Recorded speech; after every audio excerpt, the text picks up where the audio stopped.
Hola, bienvenidos a mi calor, a mí.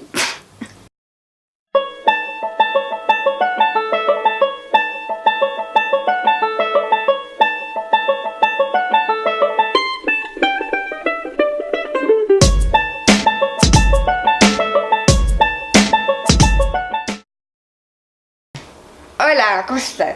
Hoy les voy a hablar del Reader Digest, pero pues en su versión en español, que se llama Lecciones del Reader Digest. Es una edición de julio y estamos en agosto, pero no importa. Hace unos días fue julio, así que cuenta.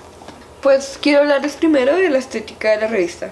A mí me encanta, me gusta porque, sí, ya como les había dicho, es pequeña, se puede llevar por eso a muchos lados.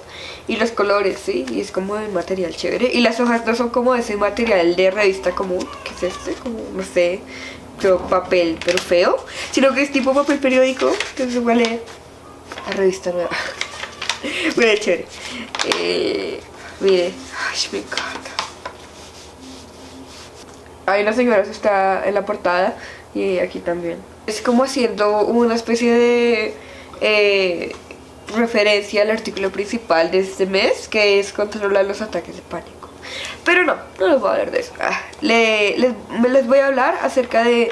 Bueno, aquí hay como dos artículos que me gustan mucho. Gajes del oficio. Una paciente nueva, este es de una doctora. Una paciente nueva me entregó el formulario con sus antecedentes médicos.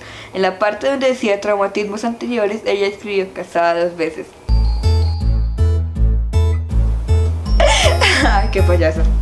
Hace tiempo trabajé en un vivero de árboles de Navidad naturales. Una clienta preguntó: disculpe, ¿de qué material están hechos? Ok, el último. Una mujer entró con sus 2 hijos a la tienda de artículos deportivos donde trabajo y compró un repelente para osos, algo parecido al gas pimienta, pues pensaba ir a acampar. Sin embargo, antes de salir, dio media vuelta y se dirigió a la caja para preguntar si debía cubrir a sus hijos por completo con el producto. Esta es la sección de gajes del oficio. Miren este, completa la oración. Si tuviera $1 millón, primero compraría un apartamento pequeño y con el resto... espera, no, en eso se diría todo. Este nos viene de Canadá. Muchos libros, nos dicen de México. Me gusta. Un refugio para animales. Oh. Es la sección de completa la oración y si se dan cuenta la frase es: si tuviera $1 millón, primero compraría. Desde Alemania nos dice Albert: mi propia editorial para publicar mi libro. Oye, sí, yo también voy a hacer eso. Sí, yo haría lo mismo. Listo, haría lo mismo. Les voy a hablar en específico de un artículo que a mí me dio impresión. Porque, a ver, voy a comenzar diciéndoles algo. Si ustedes se quedaran atrapados en su propio cuerpo, ¿qué harían? Es que hay un señor en esta revista que le pasó eso. En serio. Uy, era horrible. Le dio como una enfermedad que no me acuerdo, ahorita la dice más adelante. Y el pobre señor se quedó, o sea, no se podía mover, ni podía hablar, ni nada, pero estaba consciente de todo. Y se llama el artículo Que alguien me escuche. Y yo como de así, miren. Acabo de decir que me gusta mucho así como la ilustración. Pero la verdad, cuando yo la vi por primera vez, pensé que le iban a operar vivo. Y yo, o sea, vivo obviamente, pero consciente, sin anestesia. Y yo, ¡oh! Se llama Richard, pues aquí se llama Richard. Y obviamente la gente pensaba que él se iba a morir, pero no se murió. Era ya viejito, 62 años creo que decía acá. Les voy a leer un pedacito, bueno.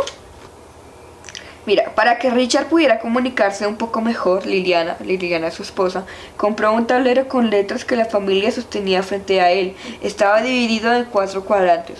En cada uno de ellos se encontraban varios renglones, los cuales contenían 5 letras. En el centro tenía un espacio para escribir el mensaje del paciente. Cuando Marsh utilizaba se llama Richard Marsh, este instrumento, sus parientes debían seguir su mirada en busca del cuadrante que él indicara. ¡Wow!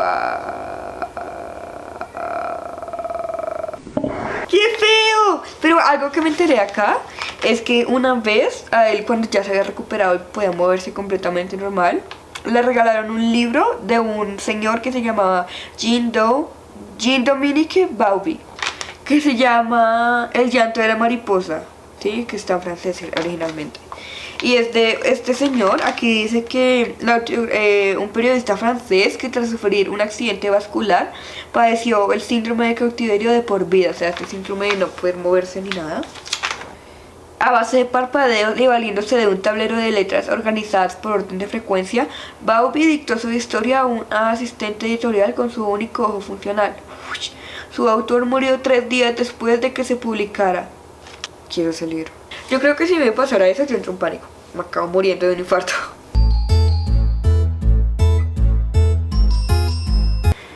Tras un servicio religioso que di, la mamá de un niño de unos 7 años se acercó para contarme cómo había logrado que el niño permaneciera sentado y callado.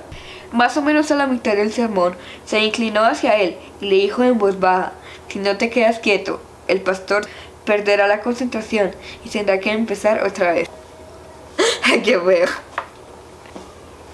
Niños. Pues al fin y al cabo, ya para acabar, me encantó la revista precisamente por lo que ya les había dicho antes y porque está llena de artículos, muchísimos. Quiero la edición de agosto. Voy a ver si la encuentro porque esta casi no se encuentra acá en Colombia. Cuando yo la vi fue como de ¡mira! Gracias, revista. Y pues nada, niños, niños, esto fue todo por este video. Espero que les haya gustado. ¡Sayonara! ¡Qué feo!